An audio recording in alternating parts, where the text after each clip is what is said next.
అందరికీ వందనాలు. Vision QT fellowship YouTube channel వీక్షకులందరికీ స్వాగతం. మీరందరూ బాగున్నారు కదా? మనము నెహెమీయా గ్రంథము యొక్క ధ్యానాలు ముగించుకొని ఇప్పుడు కీర్తనల నుంచి మనం ధ్యానాలు చేసుకుంటున్నాం. నేడు మన ధ్యానం కోసం ఏర్పాటు చేసుకున్న వాక్య భాగము ఏమనగా కీర్తన 141. దయచేసి మీ దగ్గర బైబిల్ ఉంటే తెరవండి, కలిసి 1-2 వచనాలు చదువుకొని మనం ధ్యానంలోకి వెళ్దాం. యెహోవా, నేను నీకు మొర్రపెట్టుచున్నాను, నా యొద్దకు త్వరపడి రమ్ము. నేను మొర్రపెట్టగా నా మాటకు చెవియొగ్గుము. నా ప్రార్థన ధూపము వలెను, నేను చేతులెత్తుట సాయంకాల నైవేద్యం వలెను నీ దృష్టికి అంగీకారములగునుగాక. చదివిన వాక్యమును దేవుడు దీవించునుగాక. చదివిన వాక్యమును బట్టి మనం ఏర్పాటు చేసుకున్న అంశం ఏమనగా, చెడు నుండి నన్ను విడిపించు. ఈ వాక్య భాగము బాగా చదివిన తర్వాత సారాంశాన్ని మనం గమనించినట్లయితే, కీర్తనకారుడు తన ప్రార్థనను ధూపము మరియు నైవేద్యంతో పోల్చినట్లుగా మనం చూస్తాం.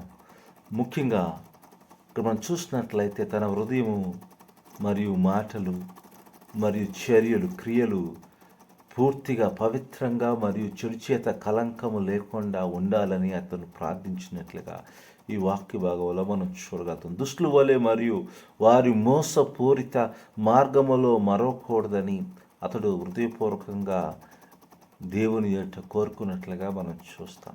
తర్వాత అతడు చివరి వరకు నీతిమంతులను హింసిస్తూనే ఉన్న దుష్టుల చేతి నుండి వారిని విడిపించాలని దేవుని ఎదుట ప్రార్థన చేశాడు కదండి. ఈ కీర్తన చదివితే అవే మనకు అర్థమవుతుంది. దేవుడు దుష్టులకు తీర్పు తీర్చినప్పుడు వారి తప్పుడు ఆరోపణలు బయటపడతాయని, వారు చేసిన ఉచ్చులో వారే పడతారనే విషయాలను కీర్తనకారుడు గుర్తు చేసినట్లుగా మనం చూస్తాం. ఇవన్నీ కూడా మనము కీర్తన పూర్తిగా చదివితే ఈ సారాంశాన్ని మనం అర్థం చేసుకోవడానికి వీలు కలుగుతుంది. ఈ వాక్య భాగమును మనం లోతుగా ధ్యానం చేసినప్పుడు దేవుడు మనకు నేర్పే పాఠంను గ్రహించడానికి వీలు కలుగుతుంది. 1-5 వచనాలు. కీర్తనకారుడు మొదట తన హృదయము ఏ చెడు మార్గం వైపు మొగ్గు చూపకుండా ఉన్నట్లు తనను తాను పరీక్షించుకున్నాడు కదండి. దేవుని ఎదుట మనం పరీక్షించుకోవాలి కదండి. ఇదొక విషయాన్ని మనం గ్రహించాలి.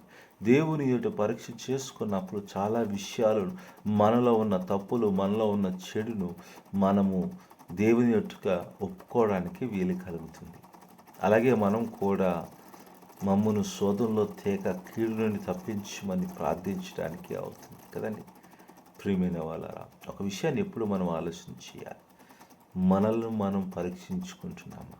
మన చర్యలు ఏ విధంగా ఉన్నాయి? మన తలంపులు ఏ విధంగా ఉన్నాయి? మన మాటలు ఏ విధంగా ఉన్నాయి? ఎందుకంటే చెడును దేవుని ఎదుట ఒప్పుకొని సరి చేసుకోవడానికి వీలు కలుగుతుంది.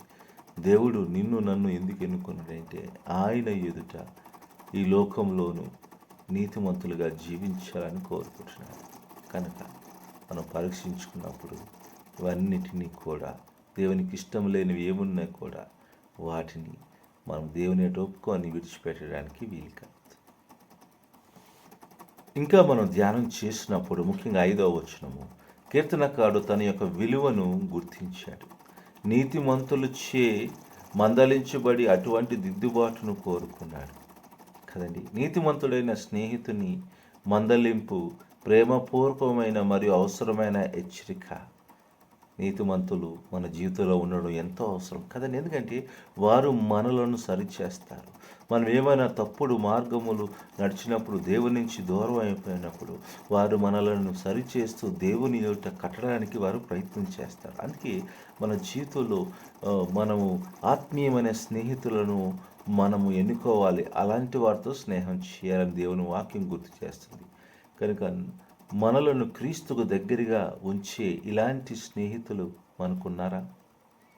క్రీస్తు దగ్గరికి నడిపించే స్నేహితులు మనకున్నారా? ఈ రోజుల్లోని ఎలాంటి వారితో మనం స్నేహం చేస్తున్నా ఒకసారి మనల్ని మనం పరీక్ష చేసుకోవాలి. చాలాసార్లు మనం ఏమేమో చూస్తాం, కానీ ఆత్మీయమైన నీతివంతమైన స్నేహితులను ఎన్నుకోవడం చాలా ప్రాముఖ్యమైనది. లేకపోతే మనము ఇతరులకు అలాంటి స్నేహితుగా ఉండడానికి కూడా మనం కృషి చేయాలి కదండి. మంచి స్నేహితులుగా ఇతరులకు మనం ఉండడానికి ప్రయత్నం చేయాలి. ఇది చాలా అవసరం. ఎందుకంటే లేకపోతే మనము మనము దేవుని సంతోషపెట్టలేం. మన మన స్నేహితుల వల్ల కూడా కొన్నిసార్లు మనం పాడైపోయే ప్రమాదం. కనుక ఈరోజు ఆలోచన చేద్దాం, పరీక్ష చేసుకుందాం, ప్రార్థించుకుందామని. ప్రభా, మీ నామానికి వందనాలు తండ్రి. ఈరోజు నీ వాక్యమును బట్టి, నీ సత్యమును బట్టి తండ్రి వందనాలు. మేము మంచి స్నేహితులుగా ఉండడానికి, నీ నీతిమంతులుగా జీవించడానికి మీరు సాయం చేయండి. వాక్యం వెంటనే ప్రతి బిడ్డని దీవించమని యేసుక్రీస్తునామములో ప్రార్థన చేసి పెట్టుకుంటున్నాను తండ్రి. ఆమేన్. ప్రియమైన వాళ్ళారా, ఇప్పటి వరకు వాక్యమును ఓపికగా విన్నారు. దాన్ని బట్టి మీ అందరికీ వందనాలు. మీ అనుభవాలను మాతో పంచుకోవాలని ఆశపడుతున్నట్లయితే మమ్మల్ని సంప్రదించండి. దేవుని కృప మీకు ఎల్లప్పుడూ తోడై ఉండును.